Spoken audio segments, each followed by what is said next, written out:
Hi, and welcome to the Learning Curve with Kenny, where we explore strategies to evaluate. Huh? We'll try it again one more time. Okay. Hi, and welcome to the Learning Curve with Kenny, where we explore strategies to elevate leadership and workforce development. I'm Kenny, and today I'm asking, is leadership in crisis in the digital era?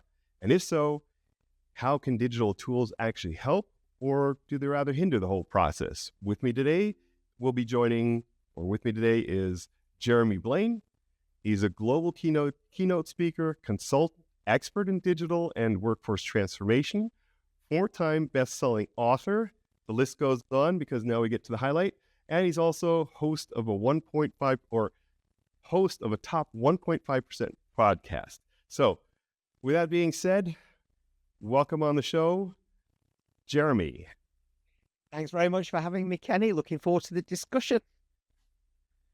This was probably one of the most choppiest starts I've had into my podcast, but be that as it may, I think we'll get to this flow really easily because you're just such a great guy, and we can hit this out. So just to kick things off right away with a little bit of an icebreaker, so to say, what's a recent insight that shifted your perspective on leadership today? Is that strategy implementation, and particularly when you look at digital transformation, is still only succeeding 1 out of 3 times. That's after 10 years of solid focus on this. It's after the pandemic, which was the biggest accelerator of digital transformation. Yes. And yet we're seeing still a big failure rate. And that failure rate is a leadership bottleneck. Okay. So we can definitely say then there is a crisis. So for me, there is 2 ways of looking at this. First of all, you look at it through a 20th century lens as a leader, and you start to look at where we are now and think, right, how am I informed by the past to start evolving my business and transforming? The problem is 21st century business is moving so quickly and accelerating because of digital mainly, but also things like workforce transformation and how the workforce is shifting, not just the digital tools. Mm-hmm. And some leaders are not able to keep that pace, and some are still locked into how brilliant they were at the turn of the century, but are really struggling with the mentality to be a leader for a digital world because it's different. It is a monumental shift versus other industrial revolutions. This is Industrial Revolution 4.0, which we're not getting right. And we're moving into Industry 5.0, the innovation era, and it's going to leave a lot of leaders behind. So that failure rate has to turn round, and the failure rate being driven is through a lack of implementation, action and momentum. Okay. So you would definitely be more in the camp then, because the question that was leading into it was kind of, is it a crisis or is it a long due evolution? And you would probably tend to go with the crisis part? I'd go with the crisis part for a couple of reasons. First of all, for that piece of data that I've shared there. Mm-hmm. And when you look at the piece of data that drives that, there are 3 things that drive it. First of all is leadership mindset.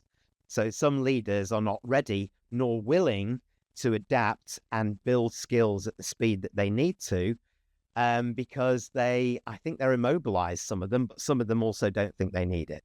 Second, culture building is taking a second position almost within organizations, as a lot of these leaders are struggling with that long-term transformation, but also struggling in bringing the short-term numbers. So it starts to destroy everything that we're doing within the people in the business. And one of the main reasons for that is the third element, which is it's not about digital transformation or strategy. It's about the whole business mobilizing behind the implementation of whatever that plan is. So the crisis is that first, but secondly, so I'm just about to bring out a new piece of research, the Transformational Leadership Research 2025, and almost 50% of all leaders globally that we surveyed are having a crisis of confidence. So that means they're suffering more anxieties, more mental health issues. And that's not just those leaders who aren't willing and aren't able. The more worrying thing is it's the capable leaders. So leadership is definitely in crisis from that point of view, because we don't want to lose good leaders.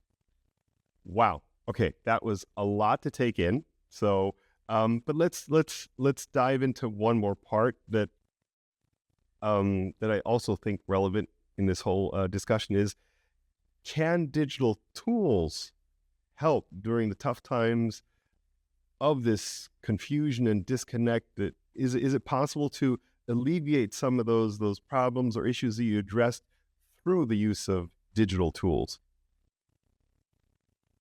Of course, but it is a double-sided coin, Kenny. So it is about appropriate tools. I think you used that word there. But those organizations that are diving in where it's the fashion or the latest fad in technology and saying, right, we'll use generative AI to rewrite our emails or to rewrite sort of some of our posts without really understanding what it can do for the benefit of the business, is the difference between both sides of those coins. So where it's using tools that either are not appropriate or aren't used correctly, it adds more harm than good. And we all know that through what we went through even sort of 20 years ago, financial systems changing, SAP implementation, you name it, all of those systems. But now the pace of change means that before we even get on that horse, is that things are moving forward and we're having to learn more. So we're losing in two ways. First of all, in embracing the appropriate technologies, and secondly, learning them at a speed where we can actually make them benefit our organization. The very best leaders are managing that balance. The rest are falling behind. Okay. Well, it's interesting. You put it in a really mild way, because you said it's two sides of a coin. And after your description, I have a feeling it sounds more like a two-edged sword, a little bit more, maybe it's a little more visceral than the two heads of a, two sides of the coin thing. So, okay, so we've identified that. And the other topic we had, though, was also that, in essence, there's also a skills gap. So what essential skills are leaders lacking today, and how can tech, learning platforms, or maybe real-time collaboration tools or anything like that support an upskilling? What's really interesting about this point is that we're having this conversation about the digital era, digital tools, appropriate digital, those kind of things. And yet the skill sets which are lacking the most are human-centered skills. So the very best leaders who use technology, like you're saying, to enable the organization, unlock their time to be able to spend with people, culture building, those kind of things. And when we looked at we've done a few surveys on this, but the word that keeps coming out is the need for greater empathy at leadership level for the rest of the organization, greater empowerment of the rest of the organization, as they starting to understand themselves as employees, that it's not easy out there and leaders need help. But it's those leaders that can't let go is the problem. So, and those for me are the ones that aren't learning. So they're not demonstrating vulnerability. They're not saying I need help. They're not saying I really need help in understanding from a knowledge perspective. And then I need to practice how to work differently within and the new skills that I need for the workplace of today. So yeah, so I think it's very much around the human-centered skills, which sets great leaders apart from the rest. Okay, and how do we go about changing that mindset, or getting? I mean, is it maybe a lack of self-awareness, or a lack of addressing, or how should I put this? Sometimes I feel a lot of the topics are simply because we're specialists, so we're kind of like focused on a certain area that we're viewing, and sometimes the solution is, as they often say, think outside the box. Just that one little step to the side of your normal way of doing things to become aware of this. So how do we get to that point? one of the problems that many leaders have had is that they've woken up and they're aware and they're acknowledging that we need to make fast progress from a transformational point of view. We need to shore up the short term. We need to protect our customers' sort of value creation for the future as well. And yet, with that speed, therefore, comes a scattergun of actions which they're doing, which the rest of the organization is doing. So if you break it down to its smallest component part, it's about getting the small right actions underway so that you're making step-by-step progress without having to think that you've got to change the world in the next hour. Okay. And that is where many leaders are failing. Sometimes you've got to slow down to speed up. I like that one. I'm going to have to use that one in a different context. Let me write. I'm going to write that one down and use it in You're welcome. context. You didn't copyright that, did you know? Unfortunately not, no. Okay, good. Lucky me. Okay, then I can use it freely. Yeah. Boy. Okay. So I think there's a perfect segue then to you basically led up to my next question, and that was can you share some examples of leaders or companies who either thrived or struggled in adapting? So, and maybe you could add to that also, did digital tools or anything of that nature have any impact on the success or failure? Yeah. Digital comes into this all of the time, Kenny. There's no doubt about that. It's how those tools are executed, which is probably the more interesting point. So I think there's an example. So Adobe's a great example, actually, of both the problem child side, but also then how they moved out of it.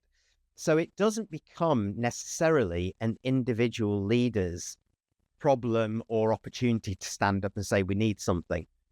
What you need is an organization that is self-aware, that welcomes feedback from across the organization, but also from their board, and start to understand, who the advisors are on the board. So what Adobe realized was that they realized very quickly what some of the things that we were talking about, that their leaders were drowning and the workload was increasing. There was transformation challenges, strategy. There was no more 5-year strategies. It was 2-year strategies at best. And we had to keep up with the pace of change, had to keep up innovating, so on and so on. So they introduced what was called their leadership pivot, whereby they focused, again, not necessarily actually on the digital tools that enabled the organization, but they focused on the human being. So they focused on the human being first and looked at mental health. They looked at workload. They looked at feedback and how they manage people and how people responded to them. And they realized that there were a number of things that they could do as an organization much better to support the leaders. Why? It's because they'd spent years, particularly through the pandemic, supporting everybody else. But we'd forgotten, and this is the story for many organizations, Kenny, we've forgotten to look after our leaders and our very senior leaders in many ways. So what they did was pivot, and that's what they meant was pivot, is like, let's look at us first, then the rest of the organization. When we're ready to engage on a human level, when we're ready to think about the enabling digital tools that can come in to take, let's say, some pressure off us from administrative tasks like generative AI, when we might actually add some elements into the rest of the organization to enable greater collaboration and communication through small empowered teams. So that's what they did. And what it helped, first of all, it helped the leaders with in Adobe feedback that, first of all, they were 20% more effective, 20% more efficient. It was 3 times 20s. It was efficient, effective, and happier than they were when they started it. And then that started to grow and grow and grow. When you've got happy leaders and they see the future differently, as well as seeing the present differently, it makes the world of difference to engaging the rest of the organization. That's one good example I can share with you. That was a fantastic example. Um, the interesting thing that I find, though, we have so many questions. And did you ever watch? I'm getting a little off target though. Have you ever watched Hitchhiker's Guide to the Galaxy? Okay, well, I've read the book. Does that Oh, count? okay. You read the book. Just I should have let in with that. You do read the book. Okay, that shows you. I'm watched the movie. Okay, I didn't. I'm from a different generation. Well, I don't know whether I saw that. I didn't. There wasn't. I'd not seen the movie, but there was an old TV show on the BBC. I think when I was growing up, which I watched a little bit of. But the book I thought was much better. The point that where I was getting to is the interesting thing is that in Hitchhiker's Guide to the Galaxy, the answer to everything was 42. In my recent podcasts, I've discovered though that a lot of the answers for different questions in different settings, such as our question now about leadership crisis, comes back down to a couple things: communication. And that is oftentimes interpersonal communication. So communication between, I recently had a talk about marketing, and it was basically understanding who you're creating something for. So that was relevant. And in the other sense is also, you had mentioned is you have to go slow to speed up. And you'd also mentioned a scattergun approach. So all these things are things that we somehow already have in our tool case of things to work with, but somehow we then neglect to apply them. And I find that fascinating.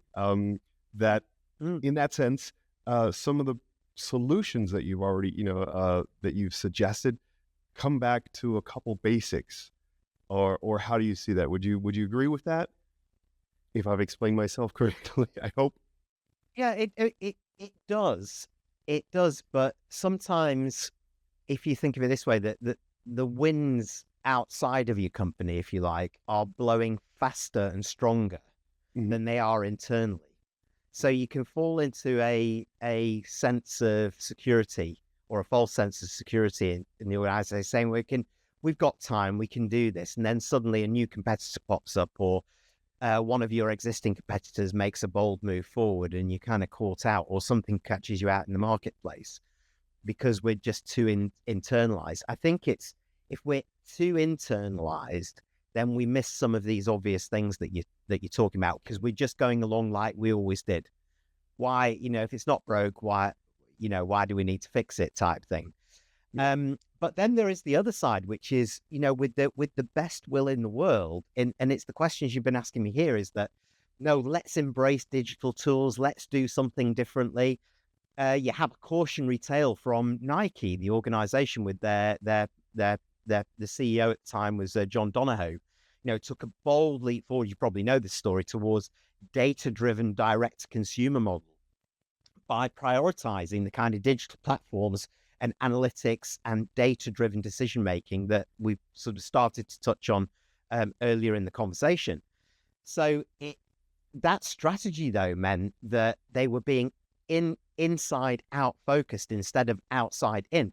So they started alienating stakeholders, because they started severing ties with some retail partnerships to focus on their own digital channels, for example, leveraging data insights to optimize sales in their own way, personalize customer experiences, but which was great for individuals to do it, but it actually put a huge weight on the organization. But this reliance on that meant that they were not only losing old, great established relationships, but they weren't actually getting the engagement that they needed at volume to make it a real difference. And they ended up losing 28 billion off their market capitalization through treading where angels fear to go strategy of, let's embrace digital and just do it this way. So that's the kind of the reinforcement of that Adobe realized that you've got to, we said before, slow down to speed up. Okay. Interesting. All right. So we've established that there's definitely a need for change. It's There's also, I think another nice term that I like is a shift in mindset.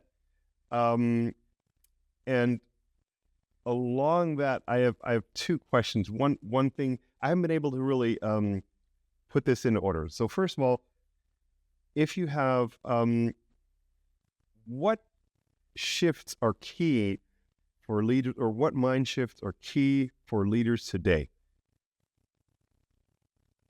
Well, so can you just repeat that, Kenny? What Sorry. mindset shifts are key for leaders today?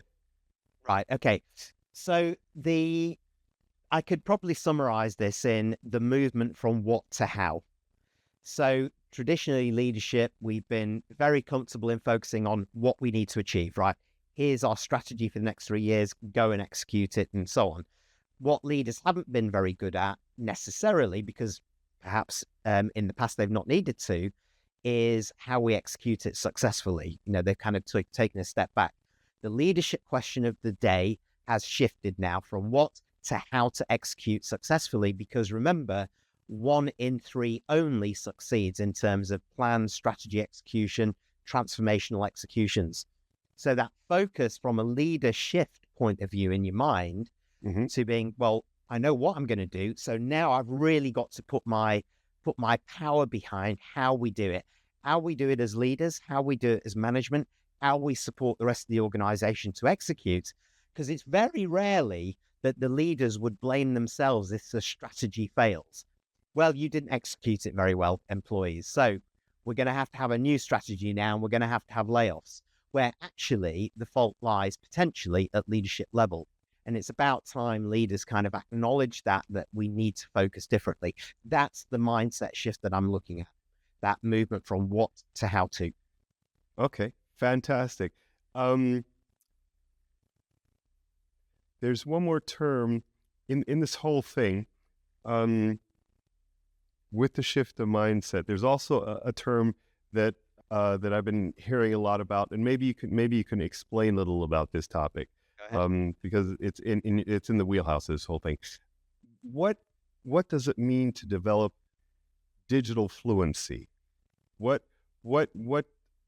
do leaders need to build up in order to achieve this change of mindset that we talked about? Do they also need to develop a so-called digital fluency, whatever that might be? At the moment, it eludes me, I must say. Maybe you have an answer for that one. Yeah, and I think it's the wrong word. I think we need to change fluency. There we go. To fluidity. That's right off the top. Okay, why is it the wrong word? Let's go with that before you go into the explanation. Because fluency. Okay, let's say, right, I'm going to know all I can about the cloud. Okay, so by the time I know that, the cloud has moved on. And now I have to learn more. And then I have to learn more. AI came out. Right, I'm going to get fluent on, let's call it highly capable on that. And then, right, I know it all now. Oh, but hang on a minute, it's changed again. So I now don't know it all. So you can't have fluency. What you need is fluidity. So fluidity over fluency. You need to be able to adapt in a more agile way, go with the flow, if you like, and not look like it, not think you have to be an expert on all these, but you need to build kind of the credible knowledge that allows you to talk it through, to understand where this is going, to not jump in, but also to experiment a little bit as well and try things out. And this is where many leaders are falling down. So they're not really going with the flow. They're taking one aspect of it, and we're going to do this. Right, we're going to implement AI. That's fluency. We're going to be here, and we're going to become really good at it. But by the time they get it all in there, it's moved on, and they're behind. So they don't need that. They need fluidity. Fantastic. I love it. Okay, I am absolutely on board with that. And I would say you hit the nail on the head. That makes much more sense to me. And now I have a much better understanding that. So we've talked about the need. We've talked about how to, that in general, there needs to be a change in the mindset. Let's take a look at some of the potential pitfalls. So for people listening to the podcast out there, what would you say is something that they need to watch out for? So Um, yeah. What would you say they should watch out for when trying to go from the, what was it, not when to how and so forth? Yeah, well, I think that there's a few human traits we need to watch out for. That's ego, pride, narcissism, and thinking you know it all as a leader because you've had 30 years of a great career. Um, all of us as leaders now need to be much more agile in how we operate. We need to see the world differently. We need to understand that a 70% solution could be okay as well. Nothing has to be perfect anymore, but we really need to experiment, innovate, and learn and get things out there. So we need to move at appropriate speed and we need to be there with the rest of the organization.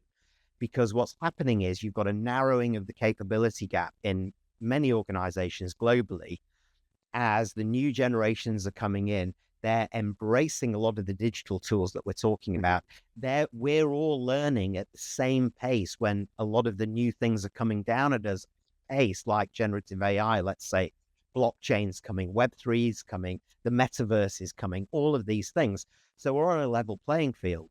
So leaders understanding that that's where we are now means that we can't operate in a traditional 20th century hierarchical vacuum, if you like. We need to be much more empowering. And the way for me to describe that is that we need to do things together. So we all need to move as leaders from thinking I need to know it all, if you like, because I'm the leader, to learn it all. Something that Microsoft has done very well, actually, over the last sort of 10 years or so. And that's all about embracing a growth mindset, which is we're all learning together. We can experiment a little bit more. We support each other. We collaborate. We communicate. We mentor up the line. We coach down the line. All of those things. And we're stronger together by doing that. So for me, if that mindset shift doesn't happen, that's probably one of the biggest pitfalls that a leader can fall into there, because then they're on the road to failure because they're not transforming themselves. Therefore, how on earth can we expect them to transform the organization with everybody backing them? Okay. Wow. Okay. Once again, lots of good information there. It it it leads up to the next. We're heading towards the final thoughts of the podcast, and the classic case or the classic question that I had actually prepared, which I'm tossing out the window now, was, where do you see leadership in the next 5 to 10 years? The classic case sounds like a stupid interview question. So my question is, do you actually see how strong do you believe that more and more companies will be successful to change this dynamic around, to adopt a successful new leadership style? First of all, I just don't think there's a choice anymore, because it's becoming more and more clear cut in terms of failure and success for organizations and leaders. There are new competitors around the corner. There's new technologies that can bring a startup into being a major player in a marketplace. So how on earth do you cope with that? Leaders have to we talk about, getting comfortable with being uncomfortable, but it's knowing what to do when you don't know what to do, which is the biggest thing these days as a leader. So from my perspective, I think that those leaders who are able to do things quite differently, who are able to think through and understand that they don't have all the answers, they're not the smartest people in the room, and that they can bring people along with them, are the ones that are going to make a big change. And that is learning at the same rate as the organization is. And it's about taking also bold decisions and making big bets. I think we talked about that, or we didn't talk about that. We referred to that earlier on. But for some leaders, that ability to look ahead and think, what does our investment profile look like going forward to protect our organization, rather than just protecting the short term? How do we protect the organization to survive? I think is a really big question in terms of being aware of where we are right now. Some professions, like the legal profession, for example, traditional, very locked in the way that they operate. this is a huge sector for leaders to make a very big shift to lead the way to transformation of a sector that just hasn't changed in 100 years. So there's lots of examples like that, but you can't do anything without people. Okay, fantastic. So let's go with the last two questions here to wrap this up. So, and this is a good one. This one I did pre-write, and I'm going to stick with this one because this I like. What's your number one piece of advice for leaders in navigating the digital age? If you want, you can expand it to two. I'll change my question to, you said adopt with the flow. So, or what I like to answer in three. So I'll give you the option to answer in one, your top one, or top two, or the final one would be three that you consider to be general and important, but not in any specific order. Okay. Well, the first thing that I would say to leaders is a little bit of an oxymoron, which is digital transformation doesn't exist. So what do I mean? Back to square one. Okay. Because we've been talking digital all the time, and you think I've gone completely mad now. And my answer to the question is, it doesn't exist because it's so much more than that. So those leaders that feel digital transformation is about a piece of technology, a tool that has to be implemented, a movement to the cloud, let's say, an embracing of generative AI, are going to find that they're ignoring actually what makes it successful, which are the other two elements of it, which is the cultural change in the organization itself, but also then how you create new value for customers going forward and having the customer at its heart. We talked about sort of the cautionary tale of Nike. It is an outside-in, customer-first approach. So that would be the first thing, is that digital transformation doesn't exist because it's so much more than that. It's about the whole business model, how we operate with the customer at the heart of it. That's number one. Okay. The second is about that people piece, which is how do you build culture at the same rate that you transform for a digital world? Because that culture needs to evolve as well. It needs to become more empowering, more collaborative. You need small dynamic teams that can experiment, innovate, and you need them to operate at the speed of customer need, which of course is changing because they're going through transformation itself. And if you're not keeping up with your customers' transformation, you're no longer going to be in the winning their contracts and moving forward with them, because they'll just go with who is. Okay, fantastic. All right, so final one is this one's going to be good too. If there's any book, tool, or platform that you'd recommend to dive deeper, what would it be? Yeah, I think that there is a book by a colleague of mine called, and my colleague's called Robin Speculan. So I've just had a cat walk in who is meowing very loudly. Bertie, be quiet. I can't hear it, but don't worry. Very good. Great. Good news for isolating microphone technology, right? So it's a colleague of mine that I work with who I respect hugely, called Robin Speculan, wrote a book called World's Best Bank. And it's about the bank that probably many of your listeners may not even have heard of, DBS in Singapore. It's a South Asian to Pacific bank, not over in Europe and the West. But DBS Bank has been named the world's best bank for over 5 years on the trot, and one of the top 10 digital transformations in the world, according to Harvard Business Review.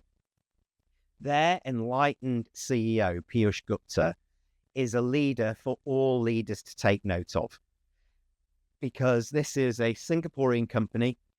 So you had a very cultural element into that. It was quite hierarchical, and you had an enlightened leader and board that were, first of all, ready to make big bets from 2014. This was, so 11 years ago, and a CEO who held his hands up in a part of the world where it wasn't usual to do that, say, you know what, I don't have all the answers. And they said, what we need is a digital ambition that our customers and consumers can get behind. because the vision of the bank is something that we have internally. So if you think of when you've gone into any of your clients, Kenny, and on their wall there is a picture of their vision, it doesn't really mean anything to us. It's more for the organization. Yes. But what DBS did was flip that round and talk about, you need this digital ambition. Do you know what their digital ambition was? Make banking joyful. Oh, well. That is leadership for a digital world. So people go, what? There's nothing about technology in there. No, it's not. That's the mindset shift that you were talking about before, Kenny, which is, yes, this will help us think differently. What are all the problems of banking? Well, there's like long queues. If I go to the retail stores, the technology doesn't work. I don't get what I need from them. I have to wait for all of these things. What if you could shorten the time for my insurance and my mortgage? It's like their philosophy was, nobody wakes up and and says, right, I can't wait to go banking in the morning. It's like it's a means to an end. I want a mortgage. I want this. I want this. I want an easy life. I want investments and so on.